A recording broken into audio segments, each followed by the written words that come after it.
Hi, I am Abhir Agarwal and I welcome you to Abhir decodes. यहाँ हम psychology के complex topics को सिंपल और रिलेटेबल बनाते हैं। आज हम बात करेंगे why do human sometimes turns against each other. War और वायलेंस के साइकोलॉजिकल रीजन को समझेंगे सीधे माइंड के अंदर घुसकर। क्या शांत दिखने वाले लोग कभी एग्रेसिव बन जाते हैं?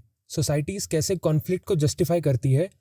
वॉर सिर्फ बैटलफील्ड पर नहीं होता, वो शुरू होता है हमारे सोच से।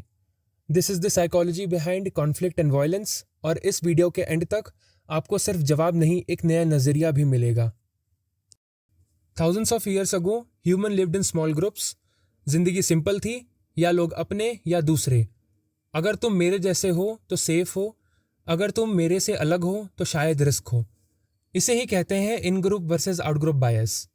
आज भी ये बायस हर जगह छुपा हुआ है, पॉलिटिक्स में, रिलीजन में, रेस में, इवन ऑनलाइन। हम स्टिल डिवाइड करते हैं वी वर्सेस दे। एवोल्यूशनरी साइकोलॉजी के अकॉर्डिंग ये इंस्टिंक्ट सर्वाइवल का हिस्सा था।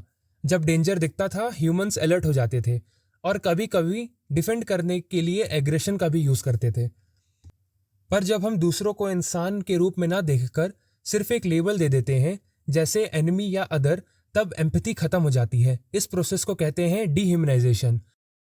किसी भी एक्सट्रीम एक्शन के पीछे एक कहानी होती है। एक समय वो भी एक नॉर्मल इंसान था, जिसे दिखावा नहीं, बस अपनी जगह चाहिए थी इस दुनिया में। पर जब किसी को लगता है कि उनकी पहचान डाइल्यूट हो रही है और सोसाइटी उनकी बात नहीं सुन रही है, तो वो वर्नरेबल हो जाते हैं। पहला स्टेप होता है आइसोलेशन, फिर आता है आइडेंटिटी कन्फ्यूजन, मैं कौन हूँ, और फिर आता है एक पावरफुल स्टोरी जो उन्हें क्लियरिटी और नई आइडेंटिटी देती है। कभी कभी ये स्टोरी उनके पेन को कैप्चर करती है और उन्हें एक पर्पस देती है। जब जिंदगी कॉम्प्लेक्स हो जाती है तो माइंड सिंपल आंसर्स चाहता है, और जब कोई कहता है वो गलत है और तुम सही हो, तो क्लियरिटी मिलती है, even if it is extreme. ये साइकोलॉजिकल जर्नी किसी को वर्नरेबल से कन्विंस्ड बना देती है। हम सोचते हैं कैसे कोई डिस्ट्रक्टिव एक्शंस ले सकता है। साइकोलॉजी में एक फेमस एक्सपेरिमेंट है, मिलीग्राम एक्सपेरिमेंट, जिसमें लोगों ने सिर्फ अथॉरिटी के कहने पर दूसरों को पेन दिया। अथॉरिटी की प्रेजेंस मोरालिटी को सप्रेस कर सकती है। हम सोचने लगते हैं वो सीनियर है तो सही ही कह रहे होंगे।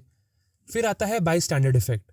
जब सब देख रहे होते हैं तो कोई एक्शन नहीं लेता, क्योंकि सब सोच रहे होते हैं कोई और करेगा। वॉर के दौरान ये साइलेंस और ओबीडियंस कंबाइन हो जाता है। जब लोग प्रोटेस्ट नहीं करते तब ग्रुप साइलेंस नॉर्मलाइज हो जाता है। और सबसे डीप कंसेप्ट मॉरल डिसएंगेजमेंट है।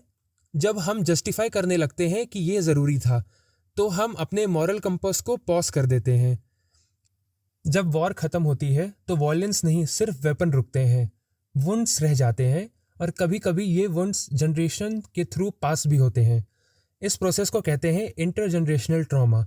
अ soldier's PTSD, a refugee's child's fear. ये सब छुप जाता है, बट कहीं डीप अंदर ये रह जाता है। अगर पेन का आउटलेट ना मिले तो कभी रेज, तो कभी साइलेंस बन जाता है, और ये साइकिल फिर रिपीट होती है एक और जनरेशन में। But there is always a crack, और उस क्रैक से रोशनी आती है थ्रू एम्पैथी एंड एजुकेशन। अगर आप यहाँ तक पहुँच गए हो तो आपने ऑलरेडी एक नया स्टेप ले लिया है। आपने सोचा, आपने फील किया। रिमेंबर, हर कॉन्फ्लिक्ट पहले माइंड से शुरू होता है। अगर हम पहले ही सोच समझ लें तो हो सकता है वो कभी बाहर ही ना आए। तो मैं अब आपसे पूछता हूँ, why do you think conflict starts? Comment करो, अपने थॉट्स शेयर करो।